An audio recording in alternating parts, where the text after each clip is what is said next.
Well, hello everyone. It's been a while, a long while I think, since I did a video, but I thought given we've been in and out of lockdown once, we're now in our second lockdown, and I've been doing various bits and pieces, including quite a bit of cooking and baking and various things.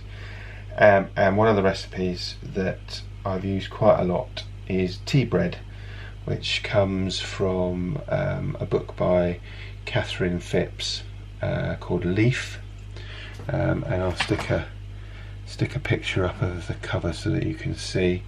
It's a very simple recipe, very few ingredients. Does take a little bit of pre-planning because in here I've got some dried fruit which has been soaked in tea overnight, and obviously you need to do that ideally the night before. I guess you could probably start soaking it in the morning and then make the bread at the end of the day, but ultimately it's easy to do it overnight. So what I've got in here, just got a little saucer on top to weigh the fruit down, which I don't need now, but what I've got in here, the recipe says 150 grams of sultanas or raisins, 150 grams of currants, and 100 grams of glacier cherries.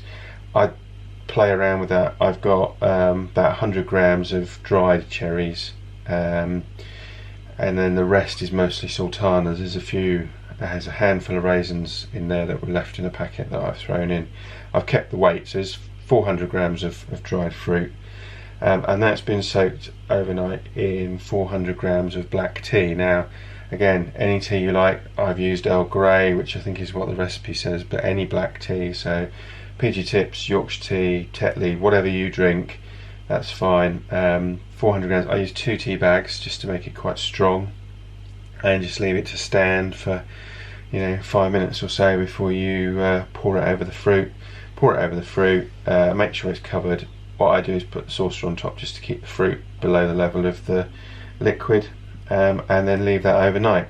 Now we don't need that just yet, because the first step is, this is 2 large eggs, but I think medium or large would be fine, and 50 grams of brown sugar. Just going to whisk that together. I won't bore you with the details. If I can spin the video forward a bit I will, but it doesn't take very long. Just whisk that together. Just want to well combine it. It's not like you're making meringues or anything like that, just make sure it's well mixed.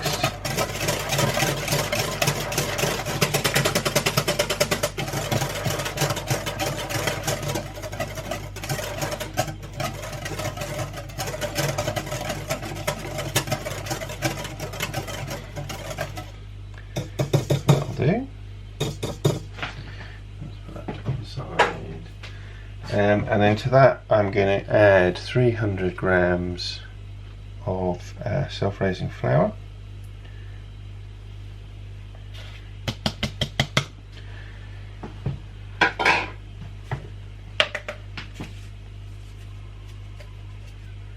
pinch of salt,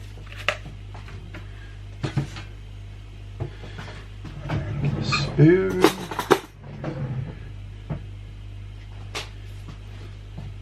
I'm just going to give that a mix just to start to combine it, and then what I'm going to do is drain the fruit, and you want to keep the liquid. You're going to use some, not all, some of the liquid, so just drain it over a jug carefully not to lose any of the fruit.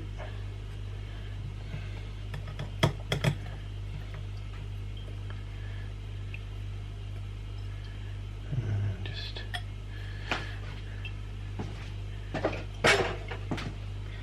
there's a cherry on the top. So we're just going to leave that to one side for a minute, and and then the fruit is all going to go in there as well. Now we're just going to combine this all together. It's quite a dry mix. You don't want it too wet. I think it's the actual loaf comes out more like a loaf of bread than some tea cakes I've seen, where a cup of tea cake where they're quite more like malt loaf. This is a bit drier than that, not quite as sticky, so it's a bit more like a loaf of bread. But you want to get everything well combined, and you want, this is still too dry, so that liquid that you reserved, just add a little bit. You don't want to add too much, because obviously you can add, but you can't, it's very difficult to then take it away. You'd have to add more dry ingredients, and then you'd have problems. But ideally, just add a bit at a time. You want a consistency, the recipe says a consistency that reluctantly drops from the spoon. So that's not dropping off the spoon at all at the moment, so keep going. Add a bit more liquid. There's quite a lot of flour still in the bottom of the bowl that hasn't combined, so try and use the liquid to clean the bottom of the bowl. This takes quite a while to cook. It goes in the oven at gas mark 3, which is about 160 Celsius, I think, for anywhere up to 90 minutes. I do what the recipe says, which is put it in for an hour and check it. Stick a knife in the, or skewer in, and see if it comes out clean. Not quite there yet, still a bit of liquid, it still needs a bit more liquid. But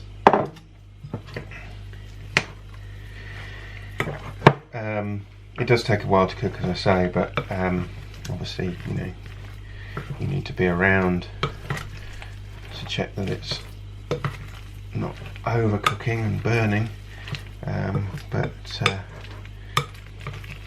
it does cook quite evenly, and it's a loaf, so it's going to go in a loaf tin in a second.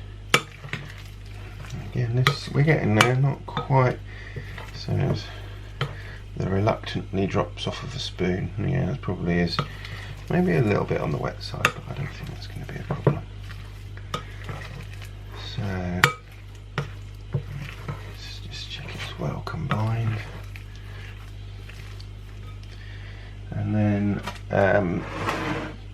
I've already lined a loaf tin with some baking paper.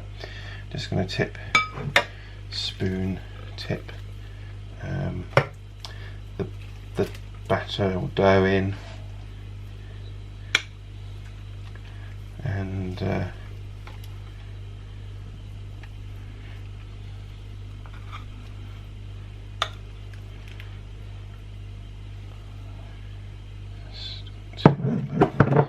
try and get it to spread about a bit to fill out the loaf tin, and then as I say, pop it in the oven. Oops. And now this, when you serve it, depending on your preference, butter it like you would a slice of bread. Obviously good with a cup of tea or coffee, but really you can eat it without any topping. You don't need to put butter on it. I think just given that the length of time we've been in lockdown or you know, restrictions, I think it's 2 schools of thought. Don't eat too much, because you put on too much weight, but then again, why shouldn't you spoil yourself a bit? So just get this so it's levelish within the cake tin. It will rise a bit, but there we go. So as I say, into the oven now for up to 90 minutes. I'll check it in an hour's time, and I'll bring you back at that point. Okay, so it's had an hour. Just gonna stick a blade of a knife in the middle. Now, I'm not expecting this to actually be cooked, so as you can see, there's a bit of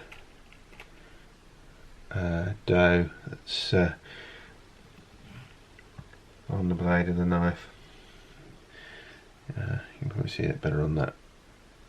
So it's going to go back in the oven, probably for another 15 or 20 minutes, and then we'll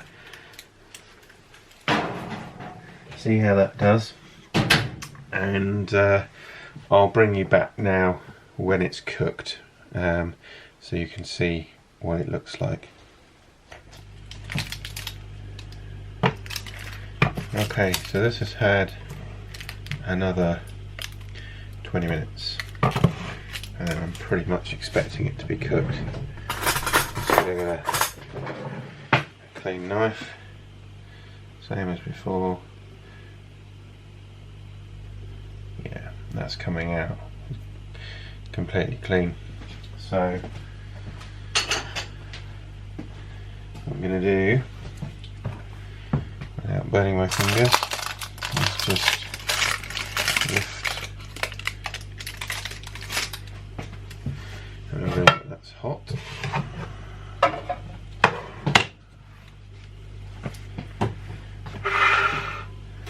Lift that out into a rack. Just going to leave it like that for a few minutes, and then let it cool, and then we'll cut a couple of slices in a bit. So there we go, finished article. It's been cooling for a while now, and let's do a couple of slices so you can see what it looks like. So as you can see, there's a lot of fruit in there. It's a really hearty cake. Still a little bit warm, kind of like skin temperature, but yeah, there you go. So I'm gonna